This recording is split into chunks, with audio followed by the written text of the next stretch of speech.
Why do we avoid silence? Today it's been raining pretty much the whole day. And the habit of busyness, the habit of have something to read, have something to do, have something to listen to, and all the time of that busyness, the rain fell and has continued to fall. The mind, the surface mind, keeps our attention locked into the noise, the resisting of resistance, the fear of fear, the shame of shame, the anger at anger.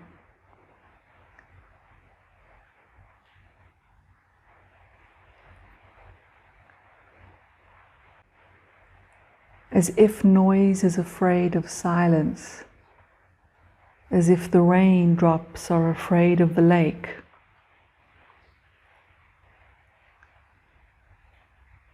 As if the mind is afraid of what it might sink into and fall into should it surrender.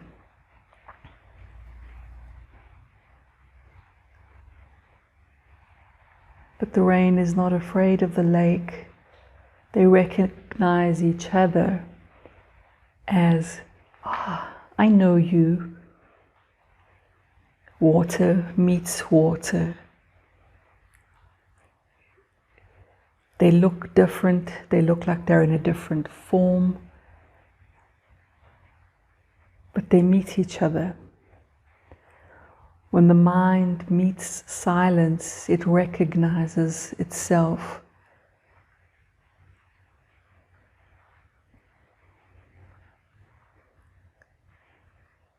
The raindrop, we imagine, would be screaming all the way down, as if it had a choice.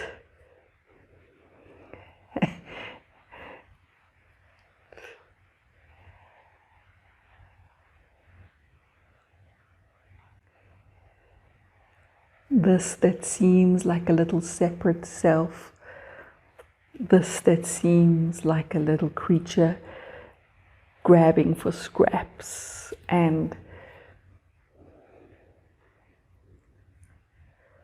it feels like it's on a trajectory, on a path of falling, of dying, terrified and screaming. But it's on a path to recognize itself. I remember when I was about 17 or 18, I caught a little glimpse. I used to stay up very late at night when the house was quiet and my parents were asleep. I used to pretend to be asleep and wait until they were in bed and turn the light back on in my room and contemplate. It was the most delicious time. It felt like pudding. To sneak hours, to just be. I always felt like a kid in a candy store. What to do with the few hours. I was also always terrified of seeing the sun coming up and realizing that I had not slept. But in one of those nights of solitude and silence and contemplating and writing and doing my own form of meditation that I never thought of as meditation, I felt like that raindrop screaming because I suddenly caught a glimpse of the path.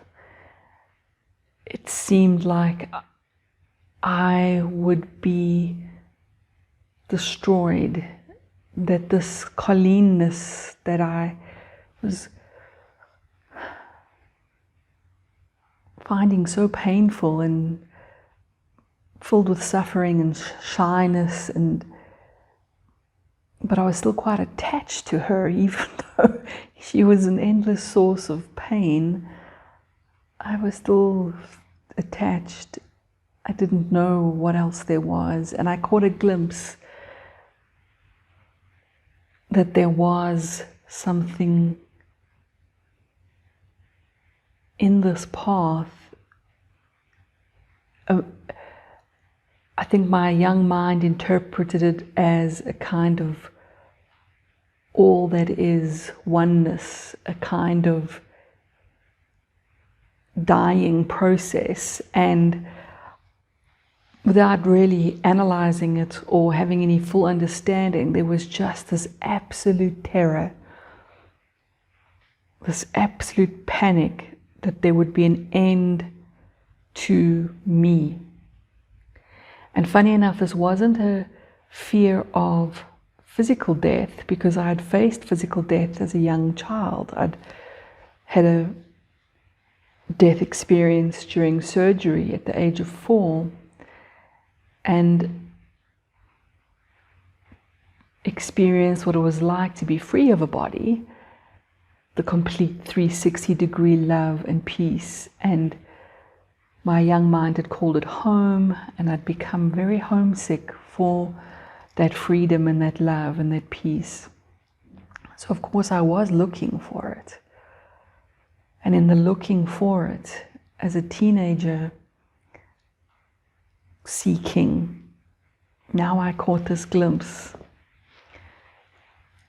that the raindrop was falling, and became frightened. And over the years,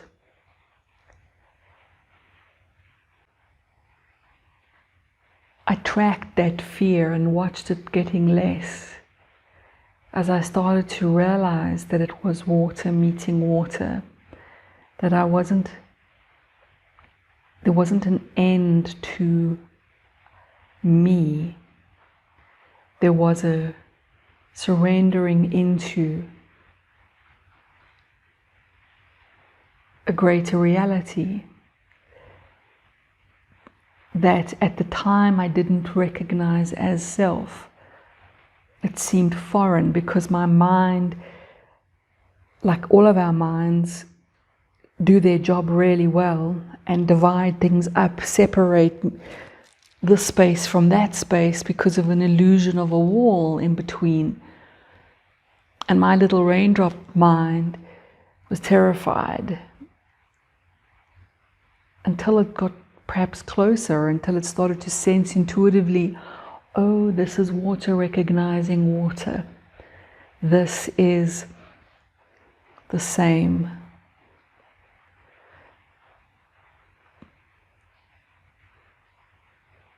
But instead of the belief of being a little tiny separate raindrop, now we have the invitation. You have the invitation to know yourself,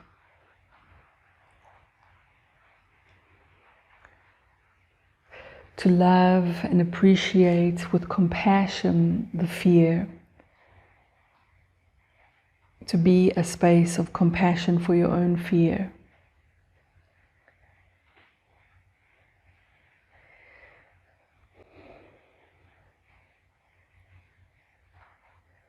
So the raindrop looks like it's afraid of the lake. The noisy mind looks like it's afraid of silence. The me seems like it's afraid of what it truly is at the deepest, deepest level.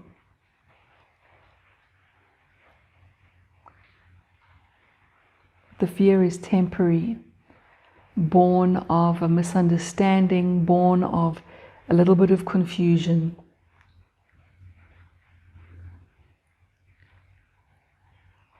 Meantime, it's all water. And that's what wisdom invites us to see. Wisdom is clear seeing.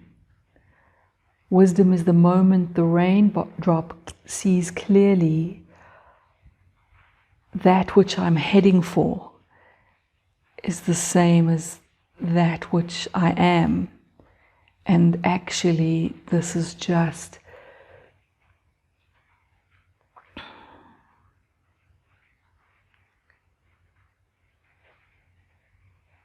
the deepest truth. Wisdom is seeing clearly.